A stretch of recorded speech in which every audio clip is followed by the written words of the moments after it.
biggest retirement mistakes that I see as a portfolio manager. Let's get into that right now. Today we're going to talk about 7 mistakes that I see on a consistent basis with my clients, how you can avoid them, and how to make your life better in retirement, more tax efficiently, more cash flow, just a much better sound all around retirement. Let's get into it, guys. I'm Rob Tatro, portfolio manager at the Tatro Group. First mistake, this is an obvious one, but I'm going to say it regardless, not starting early enough. It's a lot easier to retire if you have the power of compounding on your side. The younger you can start saving, the earlier you can start paying yourself first. That 10% of every paycheck or that 5% of every paycheck, whatever you're able to do, the better your retirement is going to be. Now, whether that's a pension at work, whether that's topping up your RSP every single year, if you have a corporation, whether that's socking money away through an opco or a holdco setup, whether it's putting it through your family trust, paying yourself first is the most important thing that you should be doing in order to ensure a healthy retirement. If you're not doing that, you're missing out. So that is the number one mistake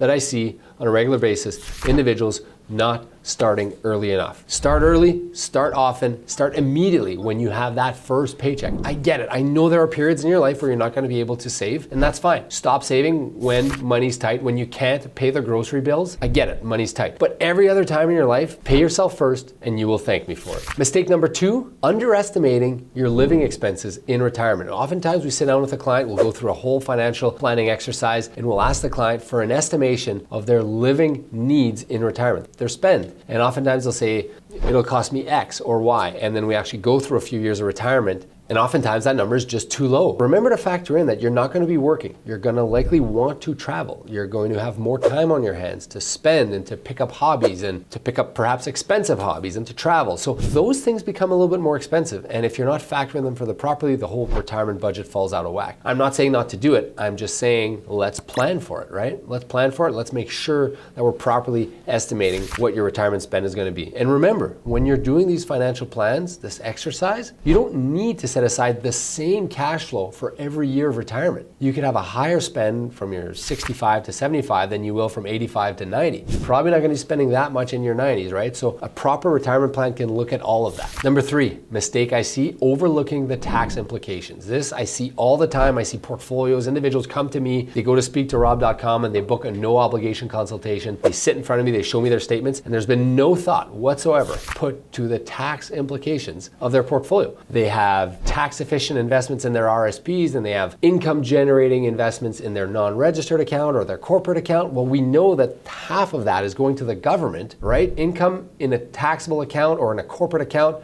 goes to the government. Half it gets taxed. So why would that be in there? So nobody's thought about setting up a portfolio to optimize it for income tax, right? And even in retirement, have you thought of income splitting? Have you thought of, the best way? Are you deferring CPP? Have you thought about all these things to maximize your tax implications? Most people haven't. That's why they come to see us. Number 4, failing to plan for longevity. A lot of people come to us and they go, just plan till I'm 70 and that's good enough, and after that I'll get what I get. But in reality, we're seeing Canadians now a lot healthier than before, living healthy lifestyles into their 70s, into their 80s, heck, into their 90s. So you gotta make sure if you do wanna have that fruitful retirement where you're able to travel and spend, you gotta plan for it, all right? So make sure if you're planning, if you're sitting down with your advisor, you discuss this and you take a look at what that'll look like.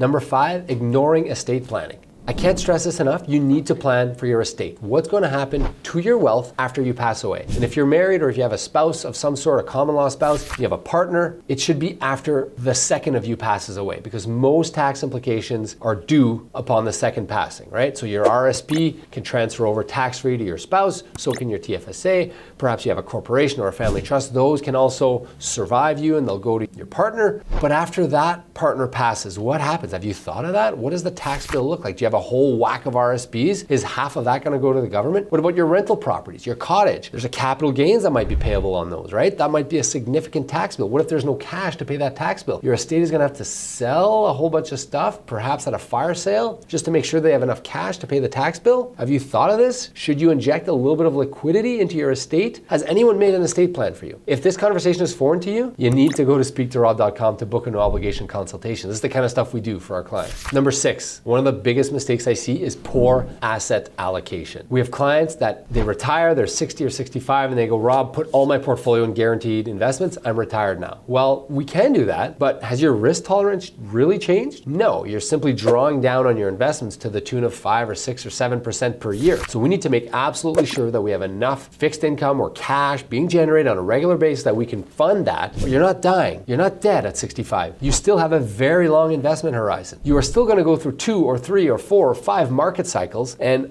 all of those market cycles, stocks will rally, stocks will fall, stocks will rally, stocks will fall, your fixed income, your alternatives. You shouldn't change your asset allocation just because you're retiring, right? Because the reason you don't want to do that is because you have less income, right? If you're going from a kind of a balanced portfolio that you have some alternatives, you have some fixed income, you have some stocks, and now you go all fixed income, your portfolio will not generate enough. It's going to generate very, very, very little, and now you're leaving all that money on the table. All right, so there's an opportunity cost in going too defensive in your portfolio, and we see it all the time. So yes, maybe we make some changes because you're retiring, but let's make sure we're doing it for the right reasons, for cash flow, for liquidity, and for the right reasons. Finally, number 7, this is a big one, not consulting a professional. I have so many retirees who come see me and they're like, I've been trying to figure this out on my own. I think I got it figured out. I know how to manage funds. I got ETFs. Those are all good. I think I'm doing good, but I'm not too sure about my retirement. And then we see it. Mismanagement, no tax, mismanagement of the assets, no consideration done for tax, no financial plan in place. Client ends up losing thousands and thousands of dollars every year to taxes or an opportunity cost just because they tried to do this on their own. So investment management, financial planning, that kind of stuff should not be left to you individuals. That should be left to professionals. You wouldn't do your own legal work, you wouldn't do your own dentistry. I don't think you should be doing your own financial planning and your own investment management. So that's my opinion. I'm Rob Tatro. I'm a portfolio manager here at the Tatro Group. Guys, 7 mistakes that we see on a regular basis for people in retirement: not starting early enough, underestimating retirement living expenses, overlooking tax implications, failing to plan for longevity, ignoring estate planning, poor asset allocation, and not consulting with a professional. Thanks for tuning in, guys. I will see you in the next video.